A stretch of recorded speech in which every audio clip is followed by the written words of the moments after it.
Traité du Saint-Esprit de Monseigneur Gaume, tome 2, chapitre 3. Titre: Preuve directe de la divinité du Saint-Esprit. Voici de quoi va parler ce chapitre. Donc, avant de faire la lecture, les thèmes qui seront donc abordés. Les noms. Tous les noms qui ne conviennent qu'à Dieu sont donnés au Saint-Esprit. Dans l'Ancien Testament, Jéhovah, dans le Nouveau, Dieu. Les attributs, l'éternité, l'immensité, l'intelligence infinie, la toute-puissance, les œuvres, la création et la régénération de l'homme et du monde. La tradition, Saint Clément, Saint Justin, Saint Irénée, Athénagore, Eusèbe de Palestine, l'Église de Smyrne, Lucien, Tertullien, Saint Denis d'Alexandrie, Jules Africain, Saint Basile, Saint Grégoire de Nazianze, Rupert, la liturgie, le signe de la croix, doxologie, le Gloria Patri. Commencement de la lecture. La première chose à savoir du Saint-Esprit, c'est qu'il est Dieu, comme le Fils et le Père, qu'il a la même nature, la même divinité, les mêmes perfections, qu'il est, comme eux, éternel, tout-puissant, infiniment sage et infiniment bon, digne, comme eux, de la confiance et de l'amour, des adorations, des prières et des louanges du ciel et de la terre, des anges et des hommes.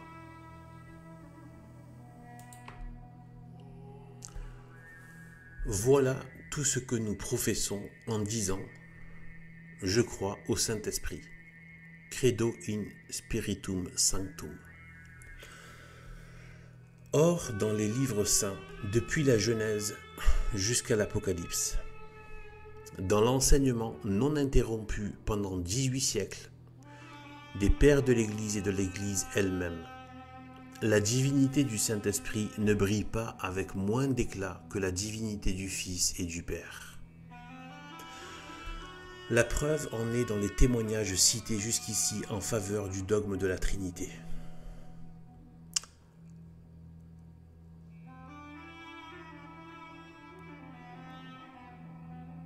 Note de bas de page, on trouvera les autres dans les grands théologiens Vitasse de Trinitate, Petaou de Dogmatibus Theologis, etc. Nous pourrions nous en tenir là, car rien n'est mieux fondé que notre foi à la divinité du Saint-Esprit. Apportons néanmoins quelques preuves directes de cette vérité fondamentale. Elle se présente en foule dans les noms que l'Écriture donne au Saint-Esprit, dans les attributs qu'elle lui reconnaît, dans les œuvres qu'elle lui assigne, dans la tradition des pères et dans la doctrine de l'Église. Les noms, ils nous offrent de la divinité. Du Saint-Esprit, deux genres de preuves, l'une négative et les autres positives. La première résulte de ce fait péremptoire que jamais dans les Écritures de l'Ancien ou du Nouveau Testament, le Saint-Esprit n'est appelé créature. Cependant, nous trouvons dans les prophètes et dans les apôtres la brillante énumération des principales créatures du ciel et de la terre. David nous la nomme plusieurs fois dans les psaumes. Daniel la répète magnifiquement dans le cantique des 3 enfants de Babylone. Parmi tous les chefs-d'œuvre de la puissance créatrice, nulle mention du Saint-Esprit. Paul, ravi au 3e ciel, a vu les hiérarchies angéliques. Il nomme chacun par son nom, les ordres qui les composent. Dans aucun, son regard, illuminé de la lumière de Dieu même, n'a découvert le Saint-Esprit. Nulle part il ne le nomme parmi les créatures, chose pourtant qu'il n'aurait pas manqué de faire si le Saint-Esprit n'était pas Dieu. En effet, son sublime recensement des créations angéliques a pour but de montrer que tout ce qui n'est pas Dieu est au-dessous du Verbe incarné. Non seulement il ne nomme jamais le Saint-Esprit parmi les créatures, mais toujours il le place sur la même ligne que le Père et le Fils et le nomme avec eux. Venons aux preuves positives. Dans l'Ancien Testament, le nom de Jéhovah est dans le Nouveau le nom de Dieu sans modification et, chacun le sait, le nom incommunicable de Dieu. Or, ce double nom est constamment donné au Saint-Esprit. Au second livre des rois, David dit, citation, « L'Esprit de Jéhovah a parlé par moi, et son discours est sorti de mes lèvres. » Fin de citation. Quel est cet esprit? Le verset suivant nous l'apprend aussitôt. Citation. Le Dieu d'Israël m'a dit, le fort d'Israël a parlé. Fin de citation. D'où l'on voit que l'esprit de Jéhovah est Jéhovah lui-même, le fort, le Dieu d'Israël. À son tour, Isaïe s'exprime ainsi. Citation. Et le Seigneur des armées, entre parenthèses Jéhovah, a dit, va et dis à ce peuple, vous écouterez avec attention et vous ne voudrez pas comprendre. Fin de citation. Quel est ce Dieu, ce Jéhovah des armées? Le Saint-Esprit, répond saint Paul. Dans sa prison de Rome, parlant aux Juifs incrédules accourus pour l'entendre, il rappelle ce texte d'Isaïe et leur dit, citation, le Saint-Esprit a eu raison de dire par la bouche d'Isaïe, va et dis à ce peuple, vous écouterez avec attention et vous ne voudrez pas comprendre. Fin de citation. Ici encore, celui qu'Isaïe appelle le Seigneur des armées, Jéhovah, le Dieu d'Israël, le vrai Dieu, en un mot, l'apôtre nous dit que c'est le Saint-Esprit. Pouvait-il enseigner plus clairement la divinité de la troisième personne de l'Auguste Trinité? Ce n'est pas seulement dans Isaïe, c'est dans tous les livres de l'Ancien et du Nouveau Testament qu'il est dit que Dieu a parlé par les prophètes. Pour n'en citer que deux exemples, au début de son évangile, saint Luc s'exprime en ces termes. Citation. Comme le Dieu d'Israël l'a dit par la bouche de ses saints prophètes dans la suite des siècles. Fin de citation. Et saint Paul écrivant aux Hébreux. Citation. Autrefois Dieu a parlé à nos pères par les prophètes. Fin de citation. Eh bien, ce Dieu inspirateur des prophètes, c'est encore le Saint-Esprit. Nous ne pouvons pas en être plus assurés que par le témoignage de Saint Pierre lui-même. Voici ses paroles. Il faut que l'Écriture soit accomplie comme le Saint-Esprit l'a prédit par la bouche de David. Fin de citation. Et ailleurs, citation, c'est par l'inspiration du Saint-Esprit qu'ont parlé les saints hommes de Dieu. Fin de citation.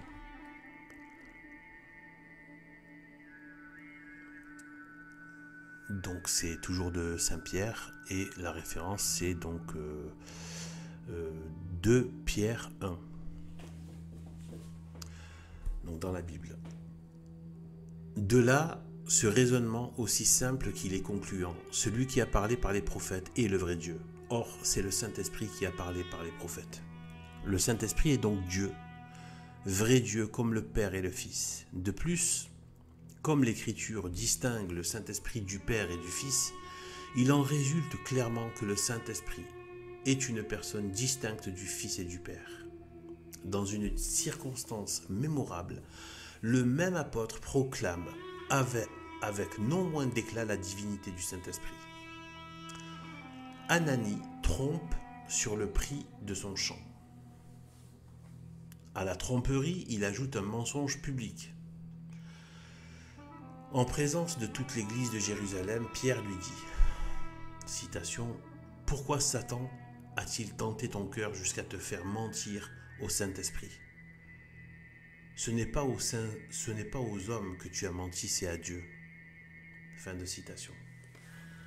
Ananie a menti au Saint-Esprit. Pierre dévoile sa faute et lui dit, « En mentant au Saint-Esprit, ce n'est ni aux hommes ni à une simple créature que tu as menti, c'est à Dieu lui-même. » Donc le Saint-Esprit est Dieu. La conséquence est logique et la conclusion inattaquable. Les attributs, même raisonnement que pour les noms. Il est Dieu celui à qui conviennent tous les attributs de Dieu. Or, tous les attributs de Dieu conviennent au Saint-Esprit. Les grands attributs de Dieu sont l'éternité, l'immensité, l'intelligence infinie, la toute-puissance. Le Saint-Esprit les possède tous.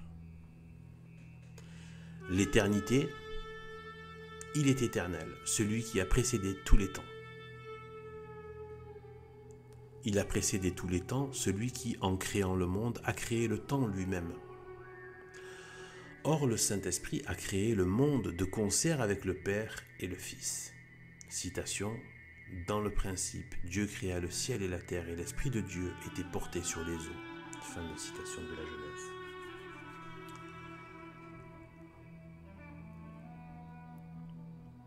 Genèse 1, 1, 3. L'immensité. Il est immense, celui qui embrasse tous les lieux et qui les remplit au point que nul ne peut se soustraire à sa présence. Citation, « L'Esprit du Seigneur remplit le globe. Où irai-je loin de votre esprit? Où fuirai-je loin de votre face? Si je monte au ciel, vous y êtes. Si je descends dans l'enfer, vous y êtes. Encore.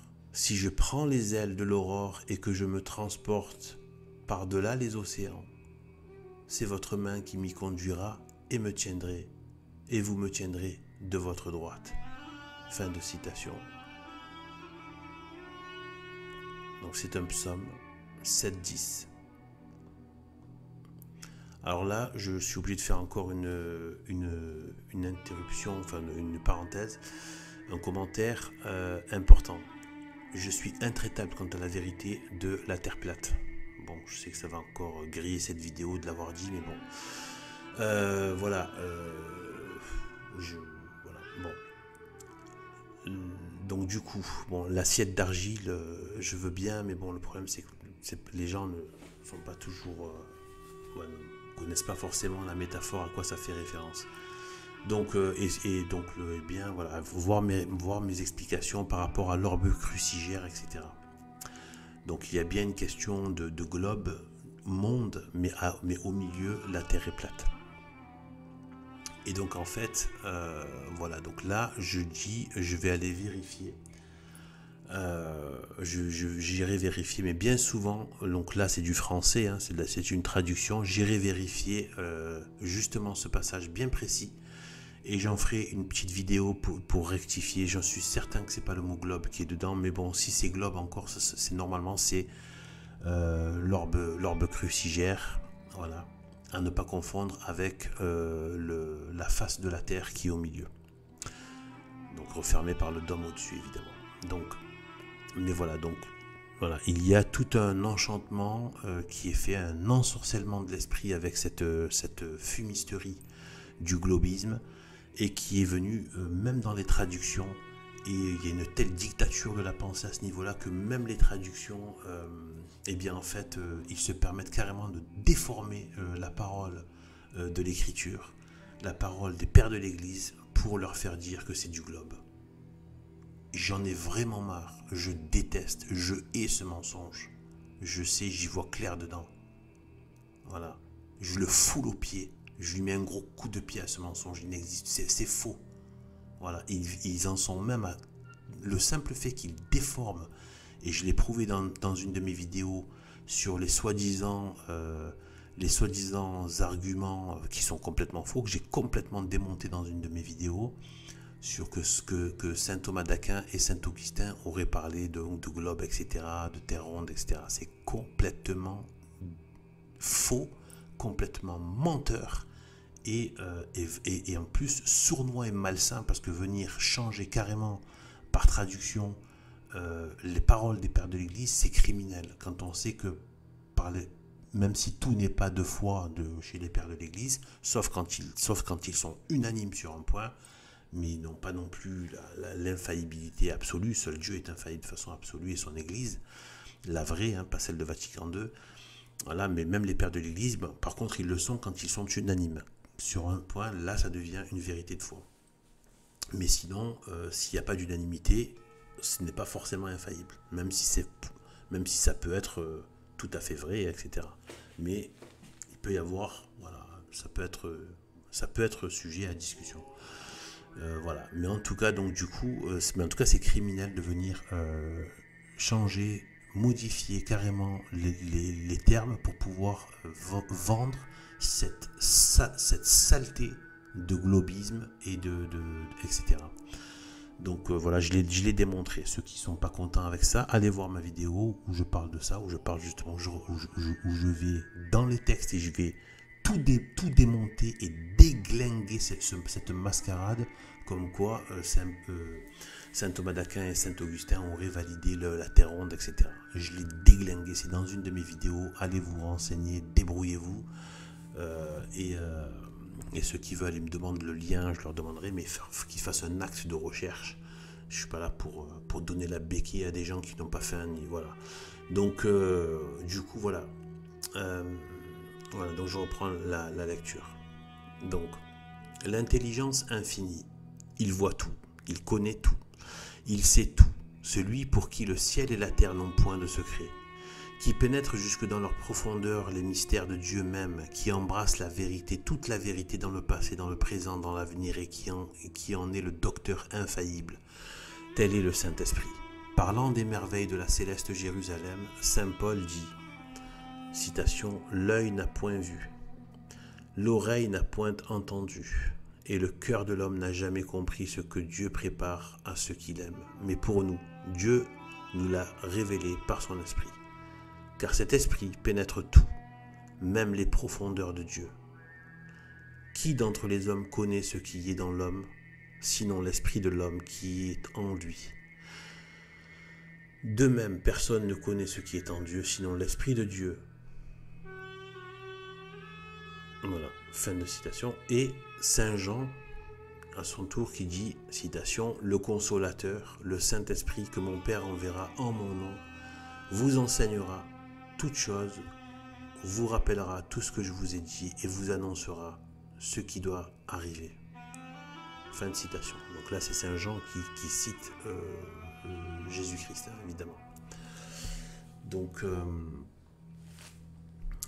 voilà, je continue.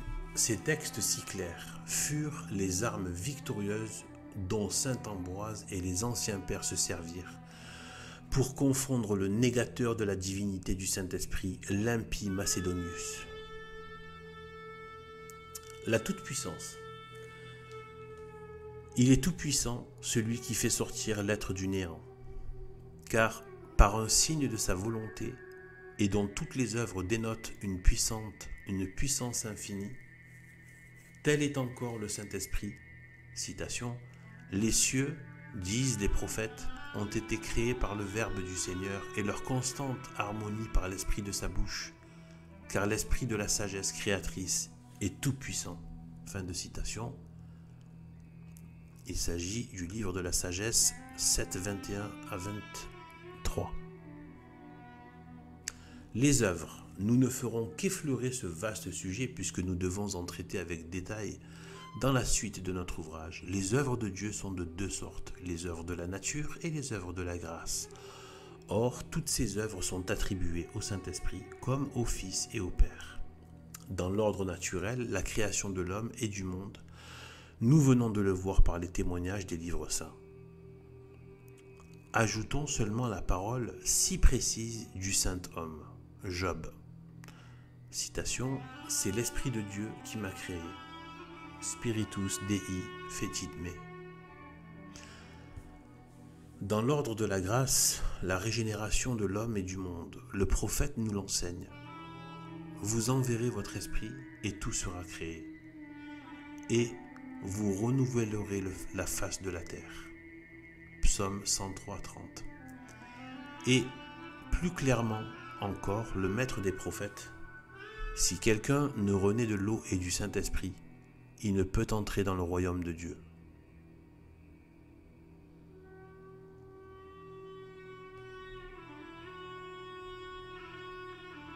Jean 3,5. Et la forme même de la régénération universelle, citation, allez donc, citation, donc c'est Jésus-Christ qui parle, c'est dans l'évangile, allez donc enseigner toutes les nations, les baptisant au nom du Père et du Fils et du Saint-Esprit. fin de citation. Quelle égalité plus parfaite.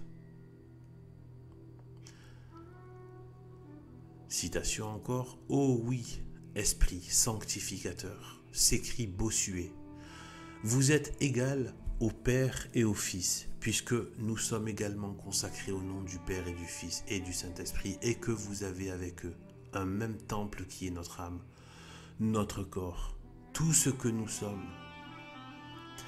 Rien d'inégal ni d'étranger au Père et au Fils ne doit être nommé avec eux en égalité. Je ne veux pas être baptisé ni consacré au nom d'un conserviteur. Je ne veux pas être le temple d'une créature. Ce serait une idolâtrie de lui bâtir un temple. Et à plus forte raison d'être et de se croire soi-même son temple. Fin de citation de Bossuet. La tradition, elle, s'est exprimée par la voix des pères et des docteurs. Non moins précise que celle de l'Écriture, sa parole a traversé les siècles, sans cesse reproduite par de nouveaux organes. Nous la voyons même immobilisée dans des monuments qui remontent jusqu'au berceau du christianisme. Les échos de l'Orient et de l'Occident redisaient encore les derniers accents de la voix des apôtres. Saint Jean était à peine descendu dans la tombe lorsque parurent les premiers apologistes chrétiens. Au rapport de saint Basile, le pape saint Clément, troisième successeur de saint Pierre, martyrisé vers l'an 100, avait coutume de faire cette prière. Vive Dieu et notre Seigneur Jésus-Christ et le Saint-Esprit. Dans son éloquent plaidoyer présenté à l'empereur Antonin, vers l'an 120, saint Justin s'exprime ainsi. Citation. Nous honorons et adorons en esprit et en vérité le Père et le Fils et le Saint-Esprit. Fin de citation. Ce que saint Justin avait dit à Rome, quelques années plus tard, saint Irénée l'enseignait dans les Gaules. Citation. Ceux, dit-il, qui secouent le joug de la loi et se laissent emporter à leur convoitise, n'ayant aucun désir du Saint-Esprit, l'apôtre les appelle avec raison des hommes de chair. Fin de citation.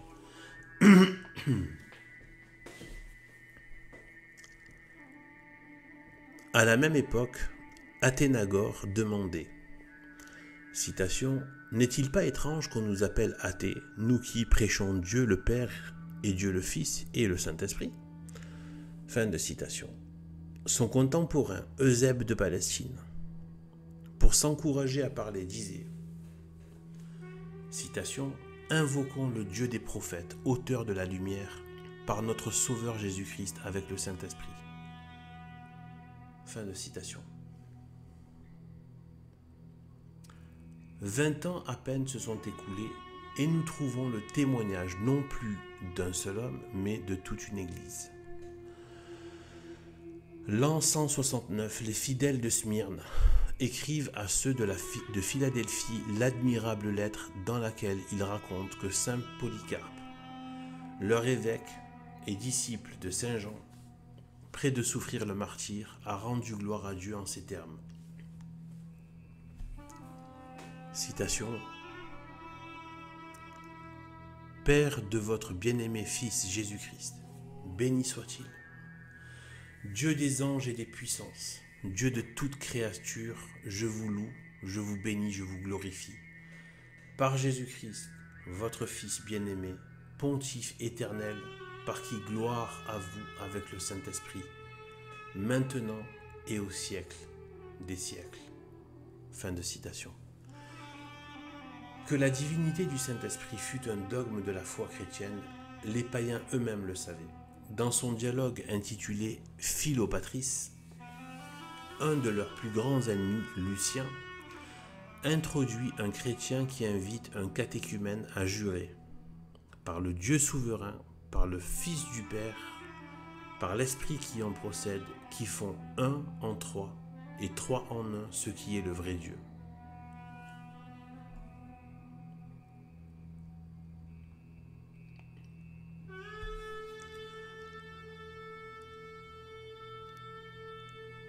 Au IIIe siècle, nous trouvons en Occident le redoutable Tertullien. Son livre De la Trinité contre Praxéas commence ainsi. Citation donc de Tertullien. Je le dis ici au passage, je fais une petite parenthèse, c'est un des auteurs qui m'a le plus marqué, vivifié avant même ma conversion. Ça faisait partie des prémices de ma conversion, des fortes prémices de ma conversion. Tertullien, il est trop méconnu et pourtant, en tout cas, ceux qui sont versés dans l'approfondissement de la religion, forcément, voilà, c'est vraiment, et j'aime bien le caractère vif et tranché qu'il avait. Voilà. Donc, citation, Praxéas, procureur du diable, est venu à Rome faire, pardon, excusez-moi, je rigole, procureur du diable. Ouais, je me vois bien écrire ça, quoi. Ça commence bien, quoi, dire Praxéas, procureur du diable, est venu à Rome faire 2 œuvres de son maître. Il a chassé le Paraclet et crucifié le Père. Livré Praxéenne à germer. Dieu aidant, nous l'arracherons. Il nous suffit pour cela d'opposer à Praxéas le symbole qui nous vient des apôtres. Nous croyons donc toujours et maintenant plus que jamais en un seul Dieu qui a envoyé sur la terre son Fils qui, à son tour remonté vers son Père, a envoyé le Saint-Esprit, sanctificateur de la foi de ceux qui croient au Père et au Fils et au Saint-Esprit, bien qu'ils soient inséparables, cependant, autre est le Père, autre le Fils, autre le Saint-Esprit. Fin de citation. Là, c'est très clair, moi je fais encore un commentaire. Voilà, vous voyez la virulence du propos. Procureur du diable, livré, on arrachera son livré, etc. avec l'aide de Dieu. Vous voyez, contrairement à ceux qui passent leur temps à, dès qu'ils ont des ennemis en face, il faut prier pour lui. Il y a un acte, certes, comme cela, mais un acte viril aussi de combat qui existe. Et il faut utiliser les armes de la foi catholique. Qui sont des armes redoutables, même si elles ont l'air toutes gentillettes et toutes... voilà, elles ne sont pas elles gardent toute leur noblesse, notamment évidemment la dénonciation du mal et la mise en lumière du mal et de la fourberie et donc la vérité. C'est une arme extrêmement puissante. C'est tellement puissant que regardez la censure, regardez les mensonges, regardez les calomnies, regardez la falsification, parce que il ne survivrait pas à la vérité. Donc oui, c'est une arme terrible, la vérité. C'est pour ça aussi qu'ils éliminent de manière par censure, ou physiquement, ou politiquement, ou socialement, ou culturellement, etc., tous ceux qui proclament et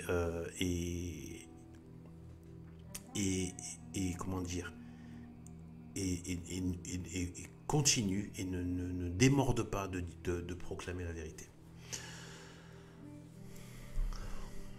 Je reprends la lecture. De l'Orient nous arrive le témoignage du saint évêque martyr Denis d'Alexandrie. Faussement accusé de sabellianisme, il termine sa défense par ces remarquables paroles. Citation. Nous conformant en tout à la formule et à la règle reçue des évêques qui ont vécu avant nous, unissant notre voix à la leur, nous vous rendons grâce et nous mettons fin à cette lettre. Ainsi à Dieu le Père et au Fils et Jésus-Christ notre Seigneur avec le Saint-Esprit, soit la gloire et l'empire au siècle des siècles. Amen. Fin de citation. La glorieuse formule de foi n'échappe pas à Jules Africain. Au 5e livre de son Histoire, un livre qui s'appelle Histoire, il dit, citation, « Pour nous qui avons appris la force de ce langage et qui n'ignorons pas la grâce de la foi, nous remercions le Père qui nous a donné à nous ses créatures, le Sauveur de toutes choses, Jésus-Christ, à qui gloire et majesté avec le Saint-Esprit dans tous les siècles. » Fin de citation. Au IVe siècle, voici les deux grandes lumières de l'Église orientale, Saint Basile et Saint Grégoire de Nazianze. Le premier commence par citer deux usages témoins vivants de la foi immémoriale et la divinité du Saint-Esprit. Les prières lucernaires et l'hymne d'Athénogène.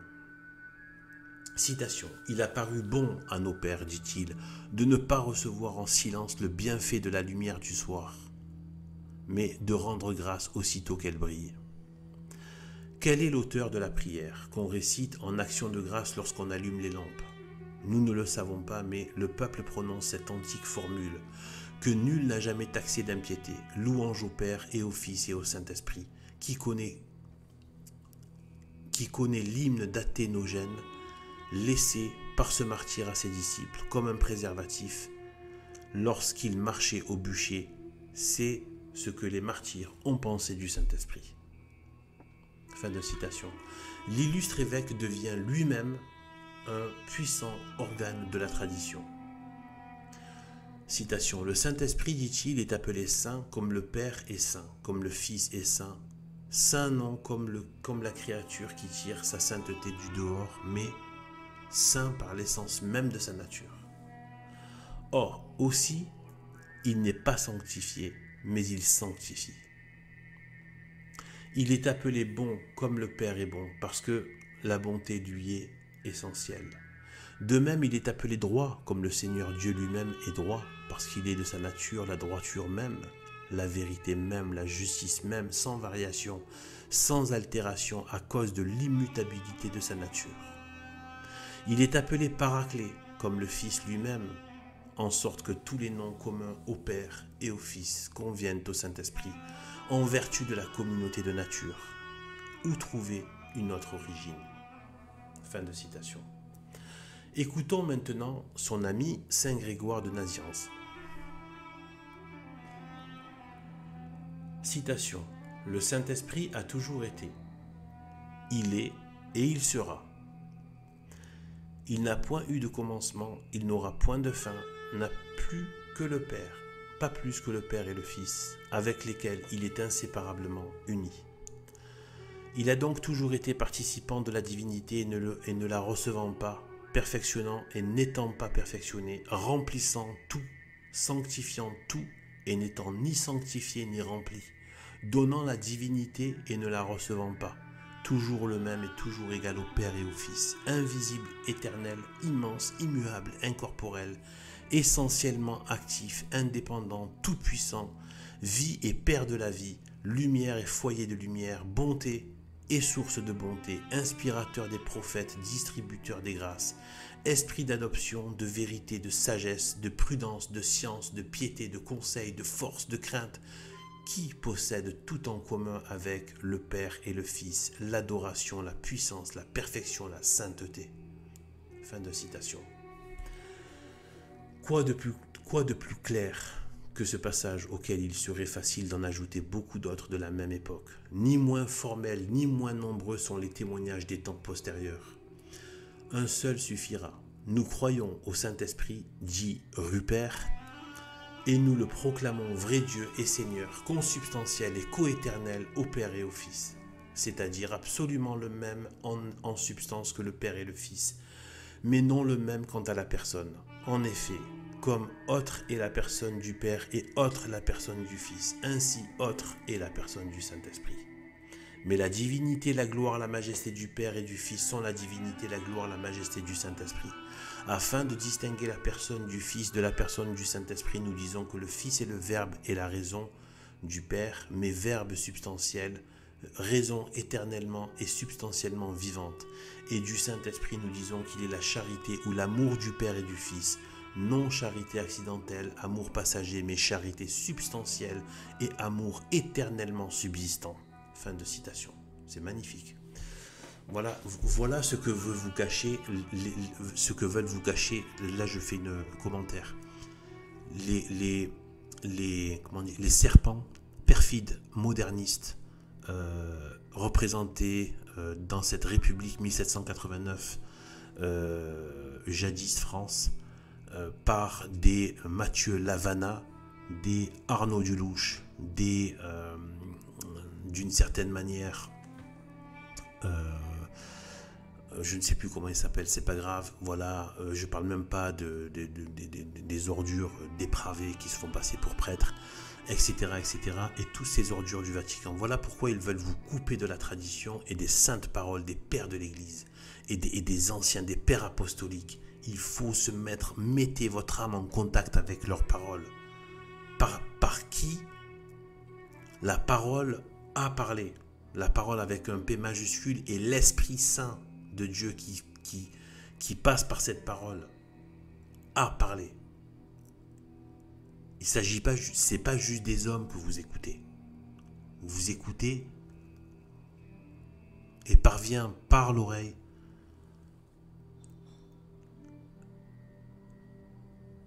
Dieu avec tout son parfum de beauté et de bonté et ses puissances de vertu qui peuvent vraiment vivifier votre âme. Il faut se mettre en contact avec ces hommes. Vous voyez la puissance. Vous êtes littéralement, vivifié rien qu'en entendant ces paroles dans votre âme chrétienne, catholique. Vous voyez pourquoi les modernistes coupent les ponts et dénigrent et censurent et mettent sous le boisseau les pères de l'Église. C'est parce qu'ils veulent faire une œuvre de ténèbres et une œuvre de mort. Ils ne veulent pas apporter la lumière et la vie. Voilà, je reprends. Donc il faut être catholique traditionnel, non unacum, pas en union avec l'ordure Bergoglio, comme ses prédécesseurs, les ordures Jean 23, soi-disant Paul VI, etc. et Wojtyla, l'ordure démoniaque. Et maintenant nous avons l'ordure bergoglienne. Et plus ça va, comme pour cette république, plus ça va et plus les représentants sont à l'image de l'esprit démoniaque qui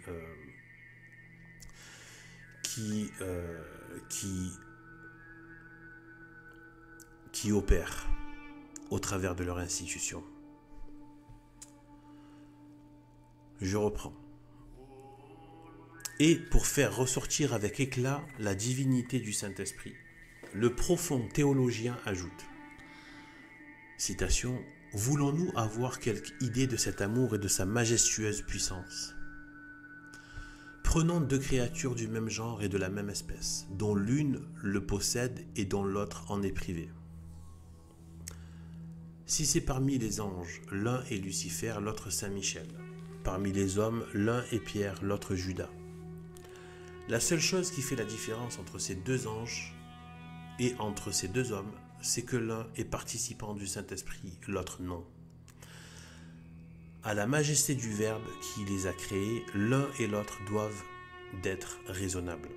Ils ne diffèrent entre eux, comme il vient d'être dit, que par la participation ou la privation de l'amour éternel. Cet exemple fait briller le caractère propre de l'opération du Saint-Esprit. Au Verbe éternel, la créature raisonnable doit d'être, au Saint-Esprit d'être bien. Fin de citation. C'est magnifique la fin de ce passage. Je suis en transe de joie et de vivification et de bonheur chrétien en lisant ces hommes et surtout Dieu qui parle à travers eux. Et même si je les remercie, ces hommes, évidemment, d'avoir laissé la porte ouverte à la grâce au travers de leur âme. Afin que la lumière de Dieu parvienne par eux, puisqu'il est un fait que, contrairement à d'autres, contrairement aux idiots, aux idiots, mais en même temps très sournois et méchants de protestants évangéliques, très mauvais, très ennemis, qui passent leur temps, qui font même de leur culte, le centre de leur culte, c'est la haine du catholicisme. Voilà. Ils n'ont pas de religion positive, si vous voulez. C'est un culte par haine du catholicisme, ce qui est preuve qu'ils n'ont pas de vérité. Voilà. C'est comme les gauchistes, ils sont toujours en train d'essayer de prouver leur bien en calomniant et en salissant les autres, parce qu'ils ne peuvent pas produire un bien d'eux-mêmes. Donc cherchez l'erreur. eh bien, tous ces gens qui parlent tous, donc du coup, comme les mahométans d'ailleurs et les talmudistes qui sont sur la lettre, qui sont que sur le texte, sans l'esprit de la lettre, eh bien, Dieu n'est pas venu avec un bouquin, il aurait très bien pu venir avec un livre et puis laisser un livre. Il est venu avec des apôtres. Et donc on voit bien qu'il veut passer par l'homme, qu'il veut agir au travers de l'homme et faire participer l'homme, voilà, de l'œuvre du salut. Non qu'il en ait besoin, il en a sans doute besoin dans le sens où lui-même s'est donné ce besoin, mais il n'a pas besoin dans l'absolu. Il peut se passer de l'homme, évidemment. Mais on le voit que Jésus-Christ, tout de suite, dès le début, il aurait pu faire un ministère tout seul, faire ses miracles seul, son enseignement seul. Non, il s'est entouré de 12 apôtres. Et en plus, après, il les a missionnés. Donc on voit bien que Dieu, voilà, et cette marque-là, on la retrouve uniquement pure, une, inchangée, parfaite, immuable, etc. Sans la saloperie, sans la saloperie de l'évolutionnisme où tu as l'impression que tout doit évoluer, comme si c'était un bien l'évolution, alors qu'en fait, la perfection ne change pas, sinon elle est imparfaite. La vérité ne change pas, sinon elle n'est pas vérité, etc., etc. L'inchangé, ça va voir aussi donc l'immuable, l'éternel Dieu. Donc en enlevant la possibilité et la valeur de l'éternelle vérité, du caractère éternel, du caractère immuable de la vérité, c'est un procédé très satanique qui justement du coup fait l'apologie de la corruption, donc de la mort et du mensonge. Voilà. Donc, voilà, parce que la vérité ne peut pas être changée. Ce qui est vrai, et même ce qui est juste simplement réel, une réalité ne peut pas être changée. Sinon, ce n'est pas la réalité. Si, prenez un exemple tout bête, on fait une enquête, que ce soit criminelle ou même une enquête professionnelle ou une enquête sur une personne. Si on prend des réalités, cette réalité qu'on a établie comme étant un fait, un factuel, une réalité ne peut pas changer. Si elle change, si on peut changer cette réalité, toute l'enquête change. Donc c'est complètement débile de croire que la vérité peut changer. La vérité ne peut pas changer. C'est carrément, on est dans l'ordre de l'absurde. Bon, je continue. La grande parole des siècles s'est incarnée dans plusieurs pratiques éminemment traditionnelles. Nous voulons parler des 3 immersions dans le baptême, du Kyrie répété 3 fois en l'honneur de chaque personne divine, du trisagion chanté dans la liturgie, du signe de la croix, de la doxologie et du Gloria Patri. Ces 2 prières, surtout, sont la proclamation éclatante du dogme de la Trinité. Par conséquent, de la divinité du Saint-Esprit. Écho terrestre du trisagion éternel des séraphins. Ces admirables formules terminent toutes les hymnes et tous les psaumes de l'office. Depuis les temps apostoliques, elles se répètent jour et nuit sur tous les points du globe, je rectifie, de la terre plate, au milieu de l'orbe crucigère, par des milliers de bouches sacerdotales. Il en est de même du signe de la croix. Ce signe auguste, dont l'origine n'est pas de la terre, redit d'une voix infatigable à tous les échos du monde et à tous les instants de la journée. Le Père est Dieu, le Fils est Dieu, le Saint-Esprit est Dieu. Plus ces usages sont populaires, plus ils constatent l'ancienneté et l'universalité de la tradition. Fin du chapitre 3. Et je pense qu'il devient à propos maintenant de terminer cette lecture par